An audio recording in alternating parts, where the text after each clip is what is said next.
जो मणिपुर इम्फाल पूरा जल रहा था, जब बच्चा वो प्रॉब्लम को फेस कर रहे थे, जो हम लोग कुछ कर पा रहे थे, हम लोग को हाथ पैर पूरा बंधा हुआ था। तो ये बहुत सी शर्म की बात है हमारे देश में जिस तरह से मणिपुर जल रहा है पिछले 2 महीने से। वहाँ की स्थिति बहुत दयनीय था, हम लोगों ने अपने आँखों से देखा, तो अब उस स्थिति में जाने का मन नहीं करता है। सरकार से मेरी यही निवेदन है जे आप लोग सिर्फ बोलते हैं बेटी पढ़ाओ बेटी बचाओ, ऐसा कर दिया जाए कि दूसरे यूनिवर्सिटी में ट्रांसफ़र कर दिया जाए ताकि हम लोग उस झमेले से थोड़ा दूर रहें। आज हमारे प्रधानमंत्री आके मात्र 36 सेकंड का जो उन्होंने बयान दिया कि हम इसके पे कार्रवाई करेंगे। क्या निर्वस्त्र होने के लिए बेटियों ने वोट दिया था? क्या गैंग रेप कराने के लिए बेटियों ने वोट दिया था?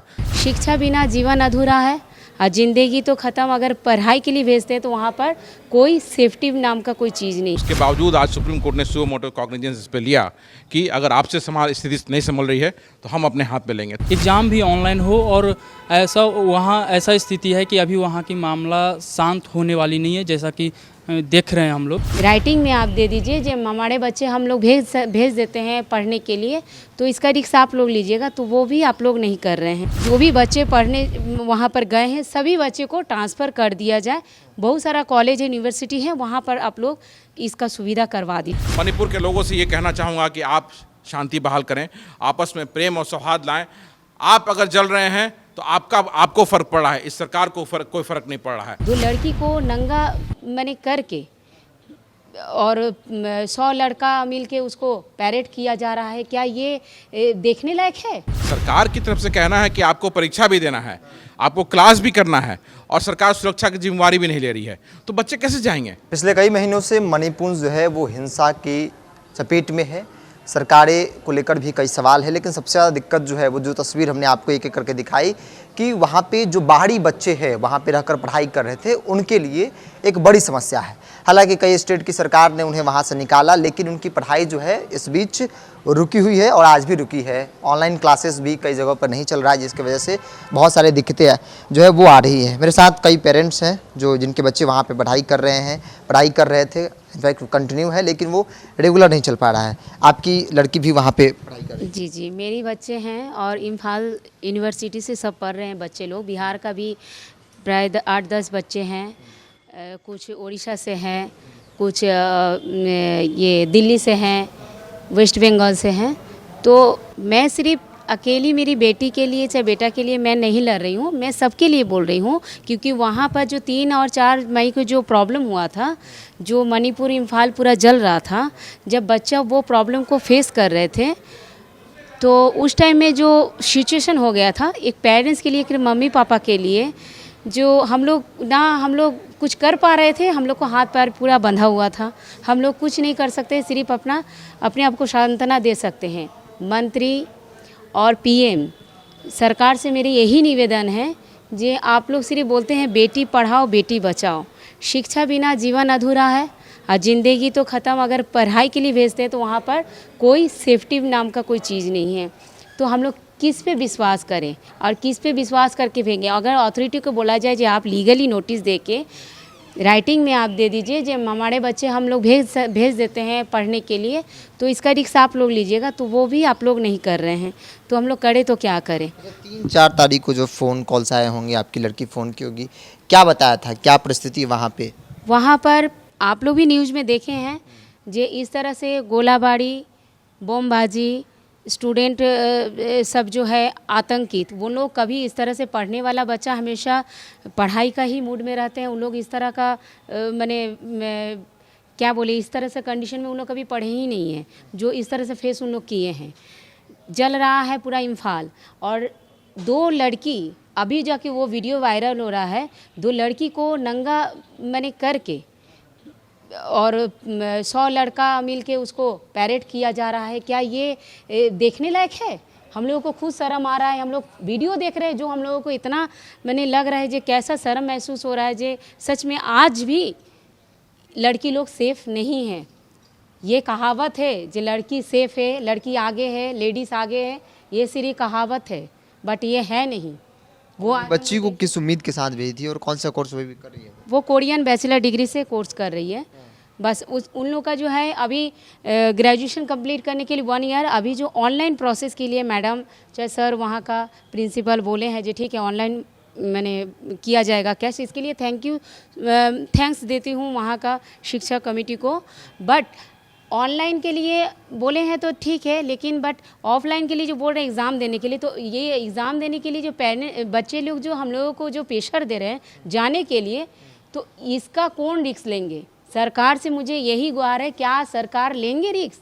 डर लग रहा है कि भाई इस परिस्थिति में अपनी बच्ची को नहीं भेज सकते। ऑफ कोर्स आज आपका बच्चा, मेरा बच्चा, सबका बच्चा माँ बाप का ही प्यारा होते हैं। मेरा बच्चा चल जाएगा जो दुनिया में सब कोई 2 दिन 4 दिन 10 दिन रोएंगे, लेकिन कलेजा तो फटेगा मेरा ना, मेरा घर सुन होगा। सरकार को क्या है? कुछ नहीं है। नहीं भेजना नहीं चाह रही। मैं सरकार से उम्मीद कर रही है कि भाई कि ऑनलाइन एग्जाम की व्यवस्था भी कराई जाए। अगर सरकार से मुझे यही निवेदन है, 2 मंथ्स ऑनलाइन क्लास ले, एग्ज़ाम ले, और मेरे बच्चे को जो भी बच्चे पढ़ने वहाँ पर गए हैं सभी बच्चे को ट्रांसफ़र कर दिया जाए। बहुत सारा कॉलेज है, यूनिवर्सिटी है, वहाँ पर आप लोग इसका सुविधा करवा दीजिए। मणिपुर से के अलावा जो है कहीं भी किसी भी विश्वविद्यालय में ट्रांसफर कर हाँ जी, कोई भी यूनिवर्सिटी में आप लोग से यही मुझे रिक्वेस्ट है, इस चैलेंज से भी यही रिक्वेस्ट है जो आप लोग भी गुहार दीजिए। मुझे पीएम मोदी जी से भी यही चीज़ का रिक्वेस्ट है जो आप लोग हमारे बच्चे को ट्रांसफ़र कर दीजिए किसी यूनिवर्सिटी कॉलेज में। परिस्थिति वहाँ बनी है, कोई भी पेरेंट्स जो अपने बच्चों को वहाँ नहीं भेजना चाह रहा है ताकि उस परिस्थिति को फेस करे, चूँकि बहुत काफ़ी विपरीत है। कई तस्वीरें वायरल हुई, मेरे साथ एक बच्चे हैं और सबसे बड़ी बात कि उन्होंने हमसे कहा कि भाई मेरे फेस को ब्लर कर दिया जाए। तो सबसे पहले हम आपकी पहचान को गुप्त रखते हुए जानेंगे कि वहाँ क्या परिस्थिति हुई और अब आप क्यों नहीं जाना चाह रहे वहाँ? वहाँ की स्थिति बहुत दयनीय था, हम लोगों ने बहुत अपने आँखों से देखा, तो अब उस स्थिति में जाने का मन नहीं करता है। और हम लोगों की 2 महीना से पढ़ाई की जो रुकी हुई है वो फिर से शुरुआत करवाने के लिए हम लोगों ने डिपार्टमेंट और यूनिवर्सिटी को बोला, तो उन्होंने शुरुआत में बोला कि आपको ऑफलाइन क्लास के लिए आना होगा। बट फिर हम लोगों ने फिर से रिक्वेस्ट किए तो वो लोग मान गए ऑनलाइन क्लास के लिए, बट एग्ज़ाम के लिए ऑफलाइन ही जाना होगा। क्या कौन सा कोर्स कर रहे थे वहाँ पे? Bachelors in Korean studies. क्या चाहते हैं कि भाई एग्ज़ाम भी ऑनलाइन हो? एग्ज़ाम भी ऑनलाइन हो, और ऐसा स्थिति है कि अभी वहाँ की मामला शांत होने वाली नहीं है, जैसा कि देख रहे हैं हम लोग। तो हम लोग को ऐसा कर दिया जाए कि दूसरे यूनिवर्सिटी में ट्रांसफ़र कर दिया जाए ताकि हम लोग उस झमेले से थोड़ा दूर रहें। पढ़ाई ऑनलाइन चल रही है? अभी नहीं, नेक्स्ट वीक से स्टार्ट होगी ऑनलाइन। नेक्स्ट वीक से स्टार्ट हो। एग्ज़ाम कब पड़ेगा? एग्ज़ाम अगस्त में पड़ेगी। अगस्त में एग्ज़ाम है, सामने एग्ज़ाम है जी। तो कैसे कर रहे हैं सब कुछ? पढ़ाई लिखाई लग रहा है कोर्स कंप्लीट हो पाएगा? कोर्स तो कंप्लीट उतना नहीं हो पाएगा, वो भी अभी बोला गया कि अगर यहाँ इंटरनेट होगा तो हम ऑनलाइन क्लास प्रोवाइड कराएंगे। अगर यहाँ इंटरनेट बैन होती है तो हम आपको स्टडी मटेरियल दे देंगे, आप खुद से तैयारी करके और आकर एग्ज़ाम दीजिए। वहाँ जब आप लोग थे, जो परिस्थिति उत्पन्न हुई, कहा गया कि घर से बाहर निकलना मुश्किल था, खाना पीना बहुत दिक्कतें थी, पानी की व्यवस्था नहीं थी, लगता है कि वो परिस्थिति अभी भी है और आगे भी रहेगी? हाँ, वो उस वक्त तो दो दिन का हम लोगों ने झेला, वो उस टाइप का दिन हम लोगों ने कभी नहीं झेला था। उस टाइप का कभी नहीं देखा? कभी नहीं। फर्स्ट बार देखा बमबाजी गोलीबारी होते हुए अपने आंखों और कानों से सुनते हुए। घर वालों को बताया कि भाई जाना पड़े एग्जाम देने के लिए, तो घर वाले क्या बोल रहे हैं? घर वाले सीधा माना कर रहे हैं कि उस कोर्स को छोड़कर किसी और कोर्स में चले जाओ, बट हम लोग 2 साल उसमें इन्वेस्ट कर चुके हैं, तो हम लोग कैसे छोड़ सकते हैं? समय वही ना, तो ग्रेजुएशन साल भर के चलते छूट जाएगा, तो फिर हमें 3 साल और फिर करना होगा। उसके बाद फिर समझ सकते हैं 2 साल की क्या हो सकती है। और अभी मेरा 2 साल भी कंप्लीट नहीं हुआ है, ये 4th सेमेस्टर चल रही है। 4th सेमेस्टर की एग्ज़ाम होगी तो हमें डिप्लोमा सर्टिफिकेट मिल सकती है। कई सवाल हैं, चूँकि जो परिस्थितियाँ बनी थी और जो भय का माहौल बना था, उस भय में फिर से लोग जाना नहीं चाह रहे हैं।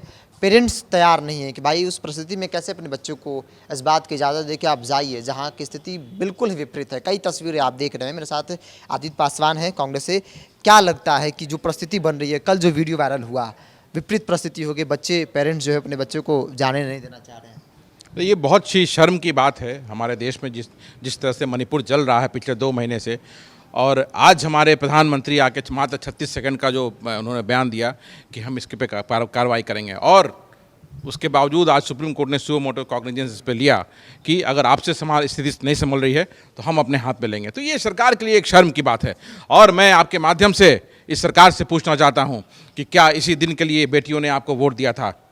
क्या निर्वस्त्र होने के लिए बेटियों ने वोट दिया था? क्या गैंग रेप कराने के लिए बेटियों ने वोट दिया था? तो जिस तरह से कहते हैं कि बेटी पढ़ाओ बेटी जो स्लोगन है ना, बेटी बचाओ बेटी पढ़ाओ, तो ये स्लोगन बिल्कुल ही मैच नहीं करता है। और जिस तरह से आज बच्चियों की स्थिति पूरे देश में है, एक राज्य हमारा जल रहा है और सरकार शांति से देख रही है, और हम अगर शांति बहाल करने का प्रयास करते हैं, हमारे नेता अगर जाके वहाँ पे शांति लाने का प्रयास करते हैं, पैगाम देने का कोशिश करते हैं, तो उन्हें रोक दिया जाता है। तो इस सरकार से बहुत कुछ उम्मीद नहीं है, जो इस सरकार का पिछले ट्रैक रिकॉर्ड रहा है पिछले 8-9 वर्षों में, जिस तरह से। और ये पहला कोई हादसा नहीं है, इसके पहले भी हमारे बच्चियों के साथ हादसा होते रहा है और सरकार कुछ नहीं किया। सरकार ने उल्टा अपराधियों को बचाने का काम किया है। तो हमें बहुत कुछ उम्मीद नहीं है कि इस बार भी कुछ होगा। लेकिन मैं इतना ज़रूर कहना चाहूँगा आपके माध्यम से, मणिपुर के लोगों से ये कहना चाहूँगा कि आप शांति बहाल करें, आपस में प्रेम और सौहार्द लाएं। आप अगर जल रहे हैं तो आपको फ़र्क पड़ रहा है, इस सरकार को कोई फ़र्क नहीं पड़ रहा है। और आने वाले चुनाव में मजबूती से कांग्रेस पार्टी के साथ खड़ा हों, ताकि आगे से कभी ऐसा नहीं हो। आदित्य जी, क्या लगता है, चूंकि जो बच्चे हैं जो वहाँ के बाहर के हैं, चाहे बिहार से ही क्यों ना, कई लोगों से बातचीत किया, उनके सामने सबसे बड़ी दिक्कत है कि भय लग रहा है, पेरेंट्स जाना नहीं देना चाह रहे हैं। आपके भी कई परिचित हैं, जैसा कि हमने बातचीत किया, लोग क्या बता रहे हैं, क्यों नहीं? आखिर जब पढ़ाई है तो फिर भेजना क्यों नहीं चाहते? सरकार तो कही सुरक्षा की जिम्मेदारी हमारी है। नहीं, सरकार ने सुरक्षा जिम्मेदारी नहीं रही ना। सरकार की तरफ से कहना है कि आपको परीक्षा भी देना है, आपको क्लास भी करना है, और सरकार सुरक्षा की जिम्मेदारी भी नहीं ले रही है, तो बच्चे कैसे जाएंगे? जो एक राज्य हमारा डिस्टर्ब्ड है, और मणिपुर एक ऐसा राज्य जो भारत हम जाने जाते हैं विविधता में एकता के लिए, उसका एक बहुत बड़ा उदाहरण है वो, कि डिफरेंट कल्चर होते हुए हमारे देश में है और एकता का संदेश हम हमेशा जो देते रहे हैं, उसमें वो मणिपुर आता है। लेकिन आज मणिपुर डिस्टर्ब है और लोग चाहते हैं, छात्र अपनी पढ़ाई को हैम्पर नहीं करना चाहते, वो चाहते हैं कि जाकर के वहाँ अपनी पढ़ाई को कंटिन्यू करें, और इसी के लिए वहाँ वो लिख भी रहे हैं। राज्यसभा सांसद कम्युनिस्ट पार्टी के हैं, उन्होंने भी लिखा है। हमने रिक्वेस्ट किया है वहाँ के रजिस्ट्रार और सरकार को कि आप इस और ध्यान दें और उनको अलाउ करें कि वो ऑनलाइन क्लास एग्जाम्स उनका हो जाए। लेकिन अभी तक तो कोई जूम ही नहीं रख रहा है। यूजीसी को भी लिख के बच्चों ने दिया है, वो भी नहीं सुना रहा है। तो आखिर सुनेगा कौन? जब सरकार में मानव संसाधन विकास मंत्री को लिखा जा रहा है, यूजीसी को लिखा जा रहा है, वाइस चांसलर को लिखा जा रहा है, तो आखिर सुनेगा कौन? अगर ये नहीं सुनेगा तो सब अभी तो सड़क जो जितने भी छात्र हैं वो सड़क पर नहीं हैं, शांतिपूर्ण से अपनी बात को रख रहे हैं। कल एक नया एजिटेशन छात्रों के द्वारा शुरू हो सकता है। तो इसको दबाने के लिए, इसको रोकने के लिए, छात्रों की पढ़ाई को रेगुलराइज करने के लिए हमारा आपके माध्यम से वहाँ की यूनिवर्सिटी को भी अपील है, वहाँ के रजिस्ट्रार और वाइस चांसलर को भी अपील है कि इस चीज़ को अलाउ करें वो, और छात्रों का साल बर्बाद नहीं हो, एग्ज़ाम दे पाएँ वो लोग, क्लासेस कर पाएँ वो लोग। तो ये आपके माध्यम से ये मेरी अपील है वहाँ की यूनिवर्सिटी से, वहाँ के रजिस्ट्रार से, वहाँ के वाइस चांसलर से, कि इसको अलाउ करें वो। जहाँ डर और भय का माहौल होगा वहाँ पे बच्चे कैसे पढ़ेंगे? चूँकि हमने आपको तस्वीर दिखाई थी जब एयरपोर्ट या फिर बाकी रास्तों से जो बच्चे जो है वो मणिपुर, इम्फाल से पटना लौट रहे थे, बिहार लौट रहे थे, और उनके चेहरे पर जो भय था, वो डर था, वो आज जाना नहीं चाह रहे, क्योंकि ऑनलाइन क्लासेस तो शुरू हो गए हैं, लेकिन एग्ज़ाम उनको वहाँ जाकर देना होगा। और इस बात का डर सिर्फ पेरेंट्स ही नहीं बल्कि बच्चों को भी है कि भाई उस परिस्थिति में, उस डर के माहौल में हम वहाँ पे कैसे जाकर फिजिकली बैठकर एग्ज़ाम दे सकते हैं, जहाँ परिस्थिति बिल्कुल ही विपरीत हो।